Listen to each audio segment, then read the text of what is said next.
Allahu Akbar, Allahu Akbar. Assalamu alaikum, bienvenue à tous, j'espère que cool shilabas. Tu vois quelqu'un dans la rue, tu lui dis « Excusez-moi, votre père a combien d'années de plus que vous ?»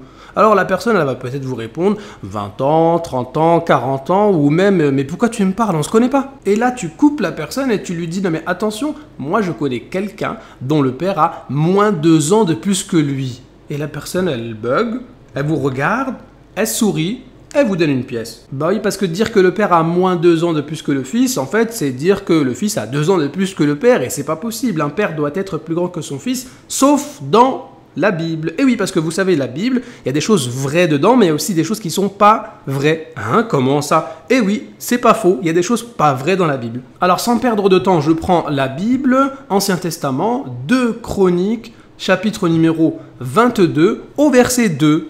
Akazia avait 42 ans lorsqu'il devint roi. Ok, Akazia c'est qui? Bah Akazia, fils de Joram. D'accord, Joram, je recule un tout petit peu. On nous parle de Joram. Il avait 32 ans lorsqu'il devint roi et il régna 8 ans à Jérusalem. D'accord? Donc en fait, il est mort à 40 ans. Juste après, les habitants de Jérusalem firent régner à sa place Akazia, son fils. Et Akazia, il avait 42 ans lorsqu'il devint roi. Non mais attendez, si je comprends bien. Ici, on a Joram qui meurt à 40 ans. Et au moment où il meurt, bah, les gens ils vont faire régner son fils à sa place. Et son fils, quand il devient roi, il a 42 ans. Ça veut dire lorsque son père avait 40 ans, son fils avait 42 ans. Bon, il y a un truc qui va pas. Vous savez, quand ça va pas, il faut toujours essayer de relire. On se concentre. Joram, il avait 32 ans lorsqu'il devint roi et il régna 8 ans à Jérusalem. Donc là, il a 40 ans. On l'enterra dans la ville. Donc il est mort à 40 ans. Et juste après, bah, on met son fils à sa place à 42 ans. Je vais relire le verset 1. Les habitants de Jérusalem firent régner à sa place Akazia, son plus jeune fils. Ça veut dire que Akazia, il a 2 ans de plus que son père et il avait déjà des grands frères. Donc ça veut dire que... Mais attendez, ça veut dire que en fait, ses frères, ils ont peut-être 3, 4, 5 ans de plus que leur propre père. Mais qu'est-ce que c'est que ça? Ah oui, j'avais aussi oublié de vous dire que selon la Bible, Akazia, il avait 42 grands frères.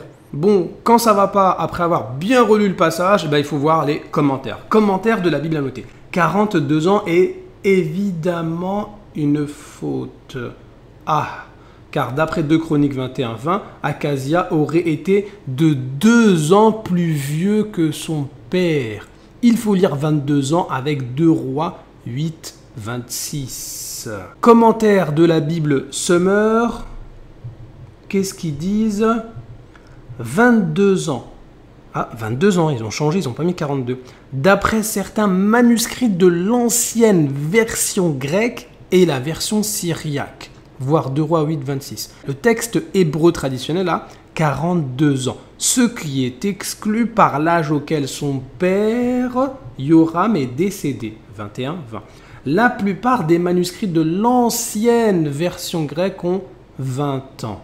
Les notes de la Bible Tob, certains manuscrits de l'ancienne version grecque et le texte parallèle de 2 Rois 8-26 parlent de 22 ans. Ce chiffre correspond mieux à la situation puisque le père d'Akazia est mort à l'âge de 40 ans d'après 21-20.